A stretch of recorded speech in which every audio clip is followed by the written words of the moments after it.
Mark, your description of the protesters is so spot on. It's equal parts pathetic and hysterical all at once. It is. It really is funny. I mean, you look at them and you realize that this is not some sort of formidable opponent.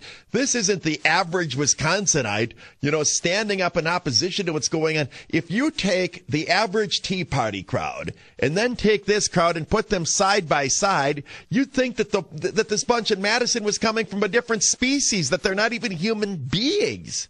They are so ugly. They are so disheveled. They are so stinky. They're so loud. They're so obnoxious. They're so unkempt. And in the end, when they start yelling and ranting about things, they're not making any sense because their cause is indecipherable. You don't even ever hear them say pension. You don't ever hear them say WEA trust. You don't ever hear them say any of this stuff. See, they want to be able to claim that they're fighting to save jobs. They want to be able to claim that they're fighting to save education. They want to be able to claim that they're fighting to save, nursing home residents from being thrown out into the street. Actual real cuts with ramifications. But since Walker's not doing any of these things, they're sitting there trying to show rage, but they're not sure exactly what it is they're supposed to be enraged by.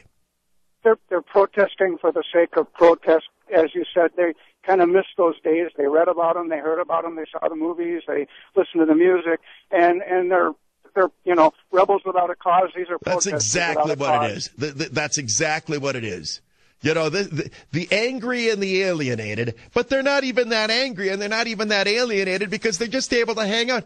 It's like if you had the ability, because you don't like Obama, to go into the White House and write on the walls with crayon. Okay, you do it. And if you're a juvenile, maybe you get your little jollies out of it. They enjoy trashing the Capitol. They enjoy not flushing the toilet in the John. They enjoy turning the water on in the sinks and then leaving all the stuff that we hear is going on. This is their happiness. Let's be antisocial and try to pretend and delude ourselves into that we're doing something that has meaning or is important. There's no cause out here. The question is, should we balance the state budget without cutting vital services or not? When you frame the question that way, you realize how absurd all of these protests are. But I want to get a pension I don't want to have to pay for my own retirement pension. Where are you going with that? Well, so they can't say that. So they're just sitting there yelling shame and running around and staging their sit-ins. It's going to go on all week. It's going to go on until they pass the budget. When the budget is passed in both chambers, they're going to chant shame, shame, shame. They'll yell and they'll scream and they'll walk around outside and they'll probably throw a couple of rocks around, and that'll be the end of it. And people will realize, what was this whole fuss all about? And you'll realize that in the end it was about nothing. Thank you for the call. We're joined by Milwaukee County Sheriff David Clark. Sheriff, good afternoon. Good afternoon, Mark. I was up in Madison this morning testifying on a bill to strengthen assaults against law enforcement officers, and I happened to be in the Capitol over the lunch hour, and this group was down singing, and I was rather insulted. They were singing old civil rights songs, We Shall Overcome, likening this to what blacks had to endure with Jim Crow laws, with separate but equal discrimination, separate drinking fountains, likening that to what's going on here today with these issues.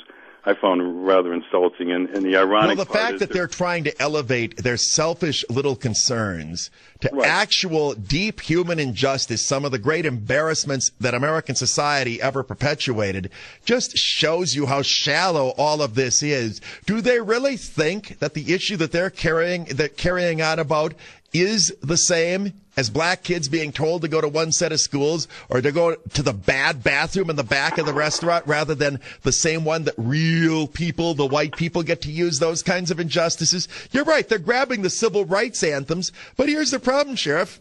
What else are they supposed to sing? There really aren't any songs about being able to not have to pay for your health insurance. So they're stealing the songs of other movements, trying to pass themselves off as having the same kind of cause as existed in the past. You're right. It's just a group in search of a cause, but I found it kind of despicable. But thanks, Mark, and keep up. See you, Sheriff. That's what we shall overcome, they're singing. We shall overcome. Yeah, what are you overcoming? We're asking, what are you trying to overcome here?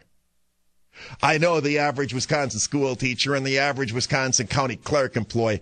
I know that it's just right. It's right there with being a slave on the plantation. I know they're so incredibly comparable. 100 years from now, people are going to look back and wonder how we could have been such a cruel, heartless society that we made teachers work 8.5 months out of the year and go all the way until they were 55 years old before they could double dip. I know it's going to be looked upon as one of the great injustices of all time, because it's beginning to sink in what a bunch of buffoons these people are. They aren't good representatives of their cause, and the Democratic Party that's attaching itself with a bond with these people are essentially telling the state, this is our constituency.